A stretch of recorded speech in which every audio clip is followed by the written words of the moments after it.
اچھا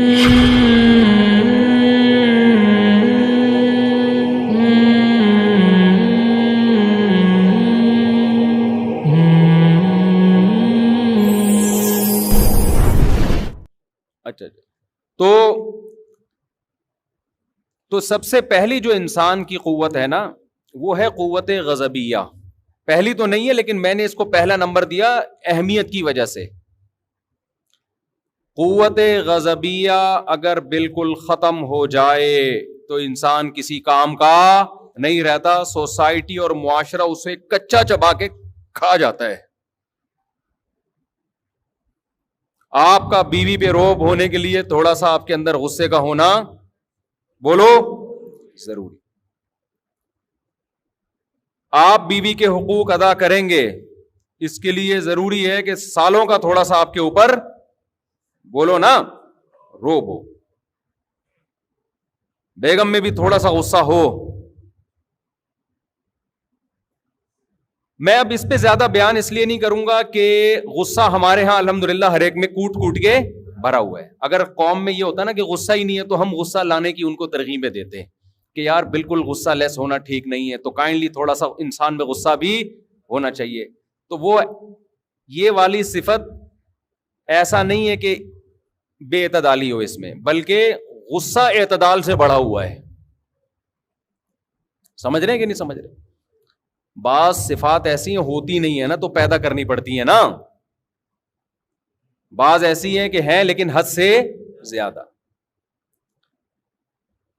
غصہ ہونا ضروری ہے لیکن اگر یہ حد سے زیادہ ہو جائے تو یہ انسان سے ایسے ایسے کام کرواتا ہے کہ آپ کی زندگی ہمیشہ کے لیے برباد.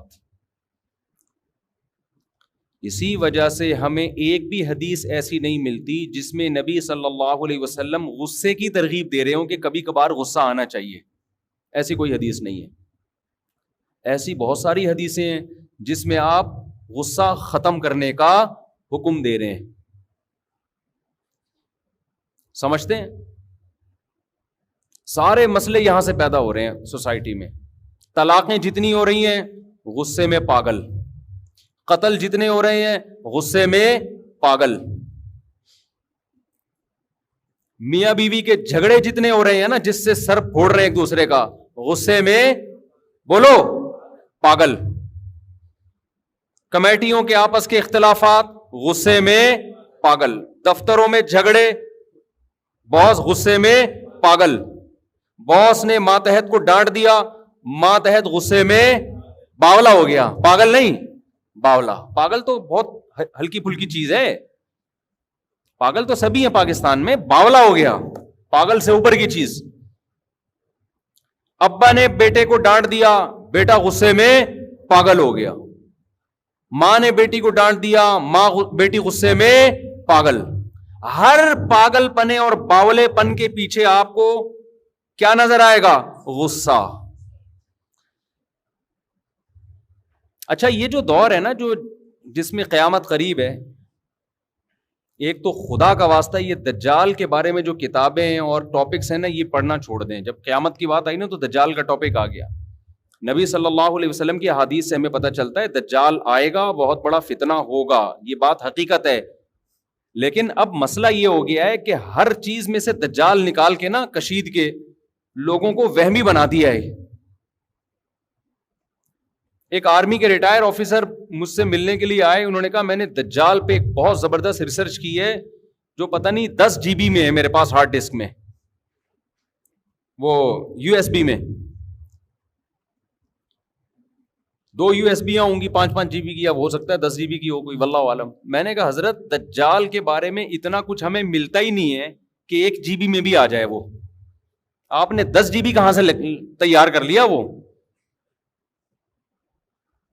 تو بہت سے لوگ میں نے پاگل ہوتے ہوئے اپنی زندگی میں دیکھ لیے کہ اس میں بھی دجال ہے, اس میں بھی دجال ہے, یہ بھی دجالی سازش, یہ بھی دجالی سازش, یہ بھی دجالی سازش, یہ بھی دجالی, یہ بھی خراسان, یہ پھر وہ.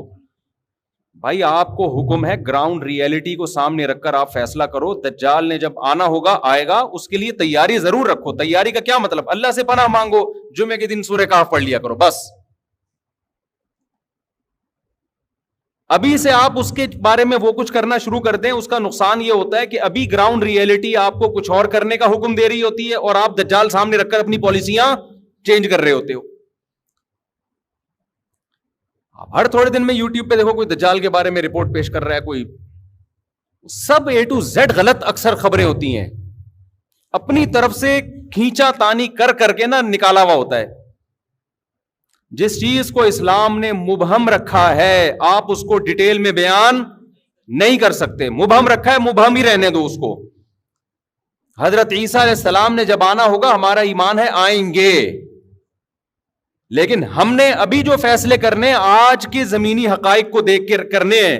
حضرت عیسیٰ کے نزول کو سامنے رکھ کے نہیں کرنے، وہ آج کے حساب سے کرنے ہیں، ورنہ آپ غلطی کر جاؤ گے. ایک صاحب کہنے لگے میں جہاد کی تیاریاں کر رہا ہوں امام مہدی کے لیے، میں لشکر ابھی سے تیار کر رہا ہوں تاکہ امام مہدی کے ساتھ جا کے وہ مل جائے، ان کو ٹینشن نہ ہو لشکر تلاش کرنے میں. یہ نوجوانوں کی سوچ بتا رہا ہوں. میں نے کہا تو جہاد کرے گا کہاں؟ یہ اسلامی کنٹری ہے، یہاں کرے گا تو امام مہدی کے آنے سے پہلے جو تھوڑا بہت لشکر تیار ہونا تھا اس کا بھی بیڑا غرق ہو جائے گا. ملک میں تم کچھ کرو گے تو ملک اور کمزور ہوگا اور ملک دشمن قوتیں اس کو بھی کھا جائیں گی. کہہ رہے یہی تو پرابلم ہے مفتیوں میں، علماء میں، نہ خود کچھ کرتے ہیں نہ دوسروں کو کرنے دیتے ہیں. ہم آپ کو ایسا نہیں کرنے دیں گے جس سے جو تھوڑی بہت رہی صحیح اسلام کی رمق باقی ہے اس کا بھی ستیہ ناس ہو جائے. آپ کا جذبہ تھا 4 شادیوں کا، منگیتر کو پہلے بتا دیا میں 4 کروں گا، تو ایک ہوگی آپ کی؟ بولو نا، ایک بھی نہیں ہوگی. پھر گھر میں جو بھی رشتے والے آ رہے ہیں نا، آپ نے جلی حروف میں پہلے سے لکھوا دیا کہ چونکہ میں نے 4 کرنی ہے تو 4 کی تیاری میری پہلے سے ہے. یہ لو بھائی، آئی ول ڈو 4 میرج. کچھ بھی انگلش میں، فارسی میں، پشتو میں لگا دیا آپ نے. اس کا نتیجہ نکلے گا 4 تو دور کی بات، ایک بھی نہیں ہو. یہی ہو رہا ہے کہ اس طریقے سے ملک کے اندر اس طرح کی باتیں کرنا. خلیفہ کوئی ہر تھوڑے دن میں کوئی خلیفہ آیا ہوا ہوتا ہے مارکیٹ میں کہ اس کے ہاتھ پہ بیعت ہو کے ہم خلافت نافذ کریں گے. خلافت تو سوال ہی پیدا نہیں ہوتا اس طریقے سے نافذ ہو جائے. جو رہی صحیح ٹوٹی پھوٹی خلافتیں کچھ بچی ہوئی ہیں ان کی بھی ایسی کی تیسی ہو جائے گی. آپ دیکھو پہلے بنو امیہ کی حکومت کا خاتمہ ہوا، بڑی زبردست حکومت تھی، بڑی زبردست خلافت تھی. ٹھیک ہے ان کے مظالم بھی تھے، ہم ان مظالم میں ان کو اچھا نہیں کہتے، لیکن اوور آل اسلام کو فائدہ ہو رہا تھا. بنو امیہ کے دور میں بڑے بڑے محدثین پیدا ہوئے، بنو امیہ کے دور میں بڑے بڑے فقہا پیدا ہوئے، بنو امیہ کے دور میں بڑے بڑے مجاہدین پیدا ہوئے جنہوں نے سندھ فتح کیا، کابل فتح ہوا. لاکھوں مربع میل اسلام کی ایک ریاست قائم ہوئی. اس دور میں جتنا علمی کام ہوا ہے آپ تصور نہیں کر سکتے. ٹھیک ہے بادشاہوں میں شر بھی ہوتا ہے، خیر بھی ہوتی ہے، لیکن سنجیدہ علماء نے منع کیا اس حکومت کے خلاف بغاوت مت کرو، کیونکہ نبی صلی اللہ علیہ وسلم نے فرمایا کہ جب مسلمانوں کا کوئی خلیفہ ہو، بادشاہ ہو، چاہے وہ جبرن آئے، چاہے وہ تلوار کی بیس پہ مسلط ہو جائے، صحیح مسلم کی حدیث آپ نے فرمایا اس کے مقابلے میں جو بھی کھڑا ہو اس کو قتل کر دو، کائن من کان، جیسا مرضی ہو.